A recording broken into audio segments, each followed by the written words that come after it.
दो तरह से हम लोग इंट्रोगेटिव सेंटेंस पढ़ेंगे, एक एसनो टाइप का इंट्रोगेटिव होता है, एक डब्ल्यूएच टाइप का वर्ड सेंटेंस होता है।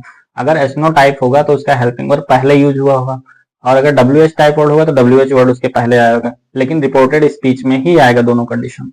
तो आइए हम देखते हैं इंट्रोगेटिव को सेंटेंस को कैसे कैसे हम लोग चेंज करेंगे।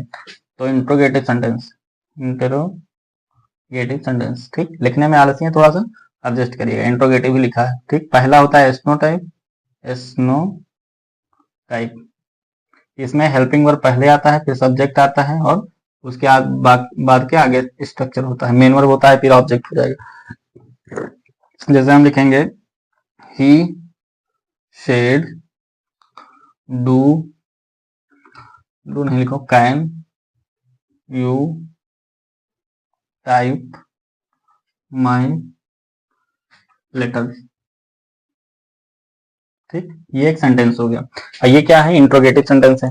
तो इंट्रोगेटिव सेंटेंस में सेड को हटा करके हम किसमें चेंज करेंगे, आस्क्ड में चेंज कर देंगे। किसमें चेंज करेंगे, आस्क्ड।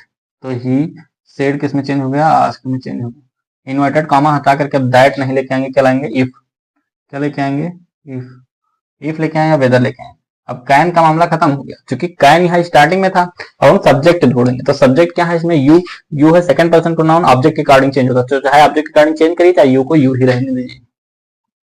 तो यू कैन किसमें चेंज होगा, कुड में चेंज होगा।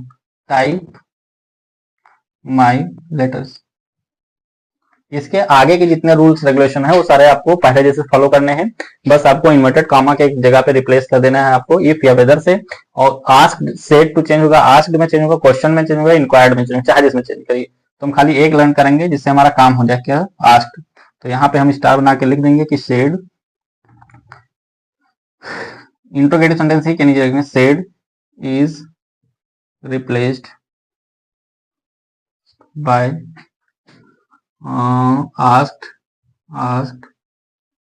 inquired और questioned। हमको तो ये वाला इजी लगता है कि आप लोग यही वाला खाली एक याद करिए, क्योंकि तीनों से लगाओगे चेंज करोगे मीनिंग एक ही है, तो फालतू का लफड़ा पालने से क्या फायदा है, कोई मतलब नहीं है। आप खाली एक याद रखिए, क्या, आस्क्ड, जैसा चीज फालतू का है। दूसरा जो आपको चेंज करना है वो inverted comma replaced by if or whether, inverted comma replaced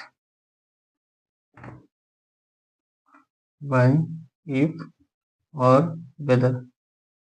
if से या वेदर से इसको क्या करना है, रिप्लेस करना है इन्वर्टेड कॉमा को, ठीक, बस बाकी काम बन जाएगा। इसको भी हमने देखो क्या किया है, he asked if you could type my letters. यहाँ पे भी अगर प्रेजेंट इंडेफिनिट रिपोर्टिंग वर्ब हो जाएगा तो अंदर का चेंज नहीं होगा, ये चीज बेहद ध्यान रखना है।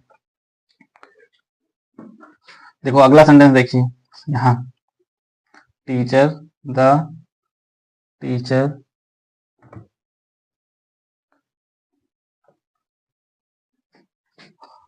said to student, क्या लिखते हैं, do you like, do you remember the lesson, समझ में आया। पहले जैसा नियम कानून आपको सॉल्व करना है, तो इसमें लफड़ा नहीं पालना है आपको, ठीक। तो पहले वाला अगर आप अच्छे से पढ़ के आए होंगे तो ये आपको लग जाएगा। जैसे इंट्रोगेटिव सेंटेंस इनडायरेक्ट बनाएंगे जब इसको, तब लिखेंगे द टीचर सेड, किसमें चेंज होगा, आस्क्ड में चेंज होगा। आस्क्ड लिखे चाहे क्या लिखे, इंक्वायर्ड लिखे चाहे क्वेश्चन लिखे, तो हमको सिर्फ एक याद करना है, क्योंकि हमको अपना काम निकालना है, पंडित जी बनना है। फिर यहाँ क्या आना है, स्टूडेंट। यहाँ इफ या वेदर लाएगा, चाहे इफ लाओगे चाहे वेदर, दोनों सही। फिर डू को हटाओ, यहाँ यू, यू ऑब्जेक्ट के अकॉर्डिंग चेंज होगा, तो ऑब्जेक्ट क्या है, स्टूडेंट, स्टूडेंट्स क्या हो जाएगा, प्लूरल हो जाएगा। तो यहाँ होगा दे, यहाँ स्टूडेंट की जगह पे स्टूडेंट्स कर लीजिए, यहाँ होगा दे। और डू होने के कारण किसमें है, प्रेजेंट इंडेफिनिट में। तो प्रेजेंट इंडेफिनिट में अगर नॉट होता तो हम डू का डिड कर देते, अब डू का डिड ना करके हम रिमेंबर की सेकंड फॉर्म लगा देंगे, तो क्या हो जाएगा, they remembered, they remembered the lesson, well, ठीक। आई होप कि इतने सेंटेंस में आपको इंट्रोगेटिव सेंटेंस समझ में आ गया होगा, क्योंकि हमको पूरा रूल फॉलो नहीं पढ़ना दोबारा से, पहले जो जितना भी रूल हमने पढ़ लिया था उतना ही एनफ है, उसी के अकॉर्डिंग हमको सारे टेंस को चेंज करना है।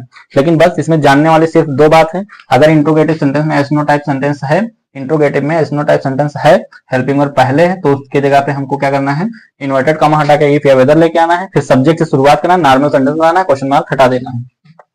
यहाँ में क्वेश्चन मार्क लगा लीजिए, यहाँ पे भी लगा लीजिए, समझ में आ?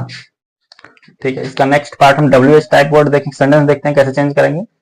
WH टाइप सेंटेंस दिया हुआ है इंट्रोगेटिव का, उसको डायरेक्ट से इनडायरेक्ट चेंज करना है, तो कोई आपको लफड़ा नहीं करना है। सेड टू को आस्क में चेंज करिए, वहां इफ वेदर इन्वर्टेड कॉमा को हटा के लाते थे, यहाँ वो भी नहीं लाना है। ठीक, समझिए, आइए देखते हैं। पहला है he said to me what do you like.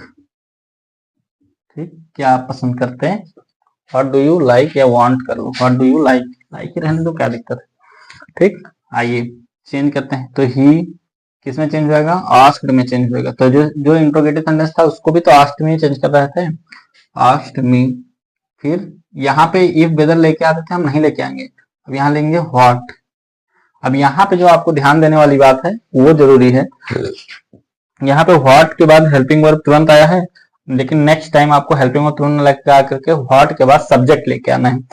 क्या होता है कि अगर WH वर्ड के तुरंत बाद अगर हेल्पिंग वर्ब आएगा तो वो बनेगा इंट्रोगेटिव, लेकिन अगर हेल्पिंग WH वर्ड के बाद तुरंत नाउन प्रोनाउन आएगा तो बनेगा कॉमन सेंटेंस, नॉर्मल सेंटेंस। तो यहाँ यू हो जाएगा, यू किसके अकॉर्डिंग चेंज होगा, मी के अकॉर्डिंग ऑब्जेक्ट, तो यहाँ क्या हो जाएगा आई।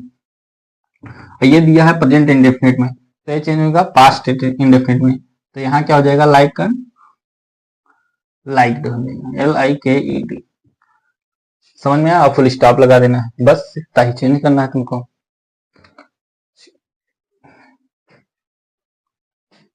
सी देखो, दूसरा सेंटेंस, एक सेंटेंस और देख लेते हैं। She asked me where do you live. तुम लोग इसमें डर जा रहे होगे कि आस्क्ड किस में चेंज हो रहा है। अब आस्क पहले ही दे दिया तो हम किसको किस में चेंज करना है, तो आस्क्ड दे दिया है भैया, गोरे लोग परेशान करेंगे, दे दिया है, कोई बात नहीं, तुमको भड़काने के लिए दे दिया है कि आपका कॉन्फिडेंस लूज हो रहा है कि नहीं लूज हो रहा है। ठीक, तो जब हम आस्क पहले से चेंज कर रहे थे तो चेंज रहने दीजिए, क्या दिक्कत है। शी आस्क्ड मी, यहाँ वेयर है, WH वर्ड है, इसलिए हम वेयर को वेयर ही लिखेंगे। अब हमको WH वर्ड के तुरंत बाद क्या लेके आना है, सब्जेक्ट, मतलब या तो प्रोनाउन लेके आएंगे या तो नाउन लेके आएंगे। तो यहाँ सेकंड फॉर्म यू क्या है, सेकंड है, सेकंड पर्सन प्रोनाउन है, तो हम इसको सब्जेक्ट ऑब्जेक्ट के अकॉर्डिंग चेंज करेंगे तो होगा आई। और लिव का थर्ड फॉर्म क्या हो जाएगा, लिव। फुल स्टॉप लगा दीजिए, चेंज हो गया इनडायरेक्ट सेंटेंस में। ठीक है, समझ में आया कि नहीं? इस तरह से आप डायरेक्ट को इनडायरेक्ट में कन्वर्ट कर सकते हैं, बहुत इजी है। सबसे इजी चैप्टर दो ही है, नरेशन है और वॉइस है। इसमें सिर्फ और सिर्फ आपको टेंस के हेल्पिंग वर्ब को चेंज करना है। दिक्कत कब हो जाता है, जब आप टेंस को लर्न करने में लग जाते हो। टेंस नहीं याद करिए, आप हेल्पिंग वर्ब को याद करिए, काम हो जाएगा, 100% हमारी गारंटी है। ठीक है।